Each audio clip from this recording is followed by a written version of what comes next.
बिस्मिल्लाहिर्रहमानिर्रहीम। लाखों करोड़ों दुरूदो सलाम मोहम्मद मुस्तफ़ा सल्लल्लाहु अलैहि वसल्लम और आले मोहम्मद पर। मैं हूं उमर दराज गोंदल। मैं नंबर 1 उन 6 जजेस को मुबारकबाद देना चाहता हूं। पिछले चंद घंटों में जब से यह खत मंजर आम पे आया है, क्या बेहुदा इल्जामात उन जजेस के ऊपर नहीं लगाए गए। किसी ने हमें बताया वो अमरीकी शहरी हैं, किसी ने बताया वो मर्जी का चीफ जस्टिस लगवाना चाहते हैं, किसी ने बताया वो तहरीक इंसाफ के कहने के ऊपर ये सब कुछ करे, हत्ता कि सुप्रीम कोर्ट में एक दरखास्त भी दायर हो गई। लेकिन उन जजेस ने जो हक अदा किया उसके नतायज आना शुरू हो गए। मैं जरा आपको मुस्लिम लीग नून का एक बयानिया आपके सामने रखना चाहता हूं। इरफान सिद्दीकी जो सेनेटर भी हैं और दूसरे लफ्जों में नवाज शरीफ के मुशीर भी हैं, वो ये कहते हैं कि ज़ाब्ता अखलाक की धज्जियां इन जजेस ने उड़ाई हैं, जो 9 मई के मुल्जिमान को सजाएं सुनाए जाने के हतमी मरहले में इंतजामिया और एजेंसियों पर सवालात उठाकर एक मखसूस जमात के सहूलतकारों का किरदार अदा कर रहे हैं। यानी मुस्लिम लीग नून के सेनेटर ने इन जजेस के ऊपर सहूलतकार होने का इल्जाम लगाया है और उनका ख्याल यह है चूंकि 9 मई के जो जजेस जो लोग हैं उनको सजाएं होने वाली, और उनके मुताबिक जो सुप्रीम जुडिशल काउंसिल है वो एजेंसियों या खुफिया इदारों के मुहासबे का नहीं बल्कि जजेस के मुहासबे का एक फोरम है। बिल्कुल ठीक है। मैं आपको 9 मई से जुड़ी 2 खबरें 3 सुना देता हूं। एक जो जिना हाउस हमला जलाओ घेराव केस है, उसमें आयशा भुट्टा और आलिया शहजाद समेत 31 लोगों की आज जमानतें मंजूर हुई हैं। शादमान टाउन वाला जो केस है उसके अंदर सनम जावेद और आलिया हमजा की आज लाहौर की इंसदादे दहशतगर्दी अदालत ने जमानत मंजूर कर ली है। ये आपके पास ग्राउंड के ऊपर चीजें हैं।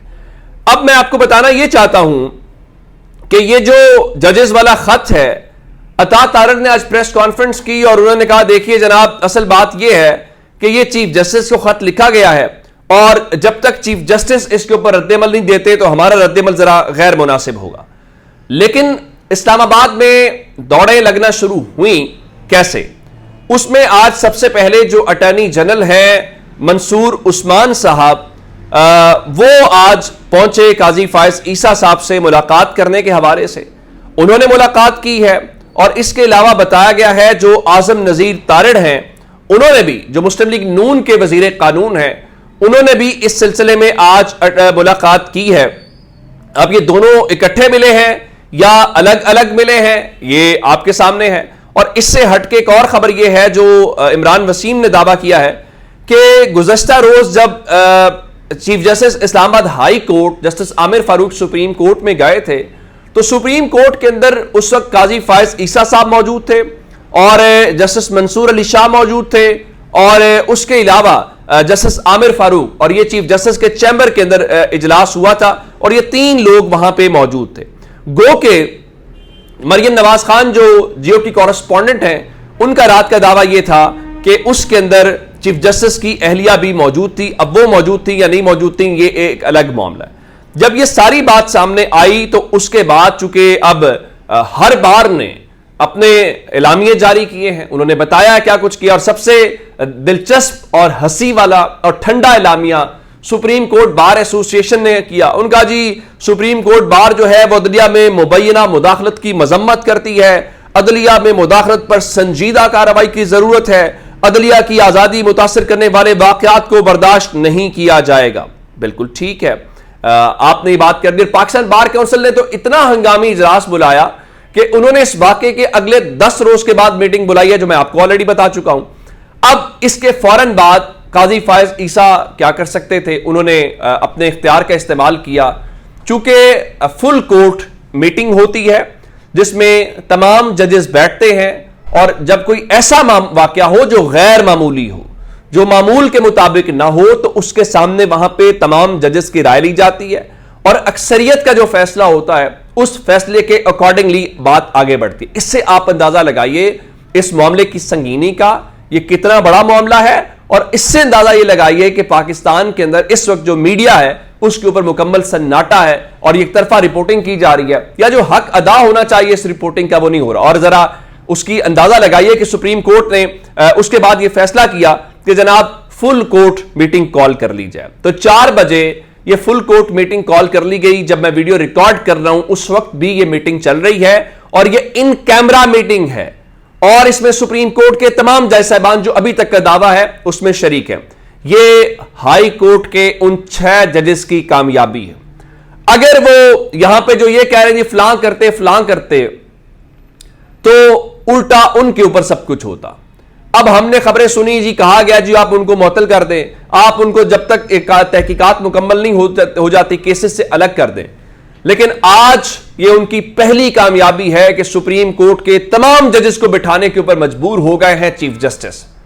वरना कल मीटिंग तो हो गई थी मंसूर अली शाह साहब वाली और आमिर फारूक वाली, अब मामला तो हो सकता था, लेकिन यह कामयाबी किसकी है? ये पाकिस्तान के लोगों की भी कामयाबी है। इसीलिए ट्विटर नहीं खुलता, इसीलिए सोशल मीडिया बंद करना पड़ता है, क्योंकि टीवी के ऊपर तो सत्ते खैर है, टीवी तो वही चला रहा है जो हुकूमत कह रही है। अब अगली बात सुन लीजिए, इम्कानात इस्लामाबाद से क्या जाहिर किए जा रहे हैं। चूंकि इस मामले को टेकअप कर सकती है सुप्रीम कोर्ट अज खुद नोटिस के तौर के ऊपर भी, यानी उन्होंने तो खत सुप्रीम जुडिशल काउंसिल को लिखा है ना, वहां पे तो इन कैमरा होता है। इतलात ये है कि आज जो इसे गौर जारी है वहां पे, अब हो सकता है अगली वीडियो करने तक वहां से बाकायदा एलामिया आ गया हो या सुप्रीम कोर्ट ने कुछ बता दिया हो। अब जो फुल कोर्ट मीटिंग है उस हवाले से बताया गया है कि 100 मोटो लिया जा सकता है और 100 मोटो लेने के बाद ये जो केस है ये भी फुल कोर्ट के सामने लगे। यानी ये नहीं है गो के तहरीक इंसाफ तो कह रही है आप लार्जर बेंच बनाए, नहीं, मुमकिन इम्कान यह है कि supreme court full court bench बनाए, फुल कोर्ट बैठे, यानी तमाम के तमाम जजेस, और इसका करे। बिल्कुल ठीक बात है, ओपन कोर्ट में मामला होना चाहिए, यह डिस्कस होना चाहिए, पता चलना चाहिए। अगर जजेस दुरुस्त कह रहे हैं तो फिर इस मामले को हमें खत्म करना चाहिए। कम से कम पाकिस्तान के लोगों को किसी इदारे से जो उम्मीद हो वो तो ठीक होना चाहिए ना। अगर जजेस गलत कह रहे हैं तो उन जजेस के खिलाफ आप एक्शन लें, लेकिन कुछ करें जरूर। कौम को ट्रक की बत्ती के पीछे न लगाएं, एक्शन लें, सॉलिड एक्शन लें। जिसके खिलाफ, जजेस के खिलाफ लेना तो भी लें। हम ये नहीं कह रहे आप दूध का दूध देखें। मसला यह है कि उन जजेस ने जो बात की है अमली तौर पे यही तो हमें दिखाई दिया पिछले 1-2 साल के अंदर।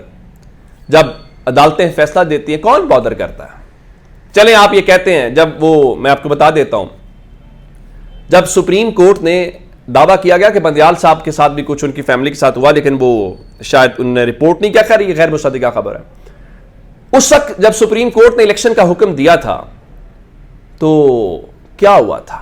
उन्होंने कहा था हम नहीं इलेक्शन करवाते, और उन्होंने इलेक्शन नहीं करवाया था। आपने क्या कर लिया? यही कुछ तो हुआ, क्योंकि वो जो नहीं करवाने वाले थे वो कहते थे हमने इलेक्शन नहीं होने देना। और फिर उस बुनियाद पे क्या हुआ? जस्टिस मुजाहिर नकवी साहब ने का जो वो नोटिस था या नोट भेजा उन्होंने, उसकी सजा उनको क्या मिली?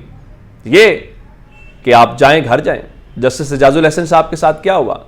शायद जमील लाहौर हाई कोर्ट वाले क्या हुआ? अब तो वो कड़ियां मिल रही हैं, अब तो लोगों को पता चल रहा है ये सब कुछ क्या हुआ और ये क्यों लोग गए। अब ये हो गया एक मामला। अब इसके ऊपर ज़ाहिर सियासी बातचीत भी हो रही है, और आज इमरान खान की जो हमशीरा अलीमा खान है उन्होंने कहा कि जजेस ने बहुत दलेराना फैसला किया है और उनके मुताबिक हमें जजेस के साथ खड़ा होना चाहिए। और उनके मुताबिक अलीमा खान कह रही थी कि आप तो सोच भी नहीं सकते कि हम रात से कितने खुश हैं।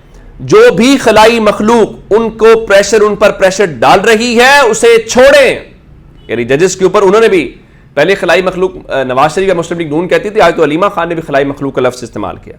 उनका पाकिस्तानियों को इंसाफ देने पर कायम हो जाएं और अपनी इज्जत बढ़ाएं। इमरान खान को तो जेल में होना ही नहीं चाहिए। और यही कुछ आज पाकिस्तान तहरीक इंसाफ की प्रेस कॉन्फ्रेंस जो है उसके अंदर भी हुआ है। उन्होंने भी ये कहा है कि जनाब बिल्कुल ये चीजें वहां पे नहीं होनी चाहिए थी और अब उनका केसेस खत्म होने चाहिए। मैं आपको केसेस के मुतालिक बता देता हूं।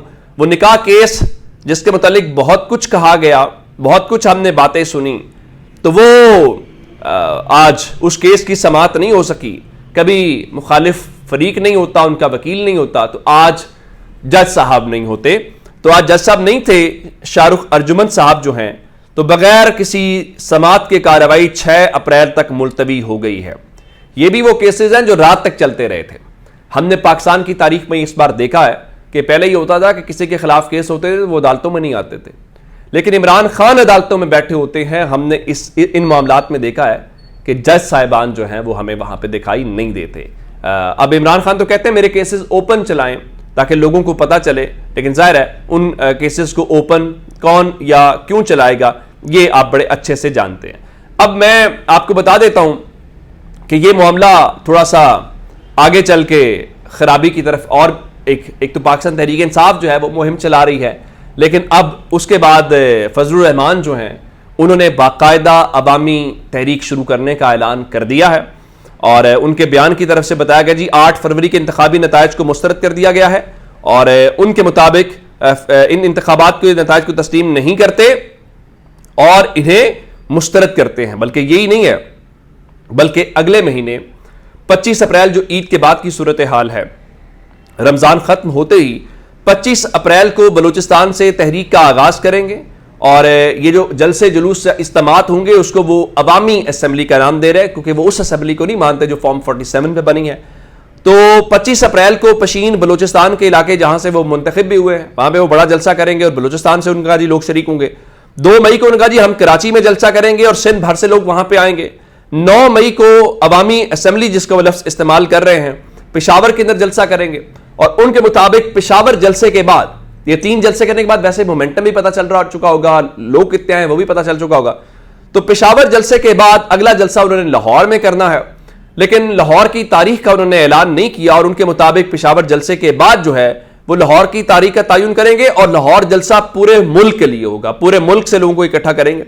उसके अलावा उन्होंने कहा जनाब जो दीगर सियासी जमातें हैं हम उनसे भी रब्ता करेंगे ताकि वो अवाम की सफ़ों को मुत्तहिद किया जा सके। फिर उनका इलेक्शन कमीशन तो बेबस है, उनको तो नतीजा मुरतब करने की भी इजाजत नहीं थी। और इसके अलावा एक और बात जो उन्होंने की है कि ये जो ज़िमनी इलेक्शंस आ रहे हैं उन ज़िमनी इलेक्शंस को लेके अब उनकी जमात ने बाकायदा तौर पे बायकॉट का ऐलान कर दिया है। तो जनाब ये अब तक की अपडेट्स थी। अपना बहुत सारा ख्याल रखिएगा। खुदा हाफिज।